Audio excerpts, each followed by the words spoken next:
রাকিব হোসেন, যার কাছে শুরুতে ভালো ক্যামেরা ছিল না, ভালো মাইক ছিল না, এমনকি কোনো ভালো গাড়ি ছিল না, সে আজ কোটি কোটি টাকার মালিক এবং তার কাছে দামি দামি গাড়ি, বাড়ি এবং সব কিছু রয়েছে। কিন্তু একটি কথা হলো, এসব কিভাবে হয়েছে এবং রাকিবের জীবনে এত পরিবর্তন কিভাবে এসেছে, এই সব কিছু জানবেন আজকের ভিডিওর মাধ্যমে। চলেন বেশি কথা না বলে আজকের এই ইন্টারেস্টিং ভিডিওটি শুরু করা যাক।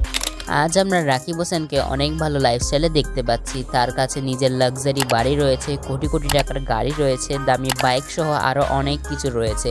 বর্তমানে তিনি বাংলাদেশের সবথেকে জনপ্রিয় এবং ধনী একজন ইউটিউবার, যার থেকে বেশিরভাগ সোশ্যাল মিডিয়াতে লাখ লাখ ফলোয়ার রয়েছে। আগে যেই রাকিব হোসেনের কাছে ভালো ক্যামেরা এবং মাইক ছিল না ভিডিও শ্যুট করার জন্য, সে আজ বিভিন্ন দেশে ঘুরে ঘুরে ব্লগিং করছেন এবং বর্তমান সময়ে তার লাইফস্টাইল বেশ ভালোই চলছে। কিন্তু শুরু থেকে এমনটা একদমই ছিল না। রাকিব হোসেন তার ইউটিউবে যাত্রা শুরু করেন আজ থেকে প্রায় 7 থেকে 8 বছর আগে। শুরু হতে তিনি সাইকেলের স্ট্যান্ড ভিডিও তৈরি করতেন, কিন্তু সেখানে একটা সমস্যা ছিল।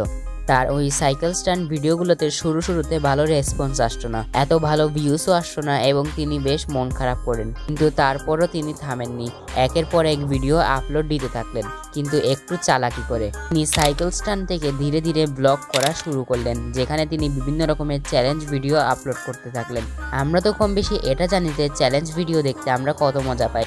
এর ফলে রাকিব হোসেনের অডিয়েন্সরা তার ভিডিওর সাথে এঙ্গেজ করা শুরু করলেন এবং রাকিব হোসেন তার চ্যালেঞ্জ ভিডিওগুলোতে ভালো রেসপন্স পেতে থাকলেন, যার ফলে তিনি আগ্রহী হন এবং তার নতুন কিছু টিম মেম্বার নিয়ে তার ভিডিও তৈরি করা শুরু করেন, যেখানে তিনি বার্গার চ্যালেঞ্জ, পিৎজা চ্যালেঞ্জ সহ আরও বিভিন্ন রকমের চ্যালেঞ্জ ভিডিও আপলোড করতেন। এসব চ্যালেঞ্জ ভিডিওতে মিলিয়ন মিলিয়ন ভিউস এসছে এবং এটি তাকে ইউটিউবে গ্রো করতে আরও বেশি হেল্প করেছে। এছাড়াও চ্যালেঞ্জ ভিডিও ছাড়া তিনি আরও বিভিন্ন রকমের ব্লগ ভিডিওগুলোও তার চ্যানেলে নিয়মিত আপলোড করতেন। এসব ভিডিওতেও ভালো ভিউস আসা শুরু করলো, মানে যত ভালো ভিউজ তত ভালো টাকা। কিন্তু এর মাঝখানে একটি সমস্যা চলে এলো।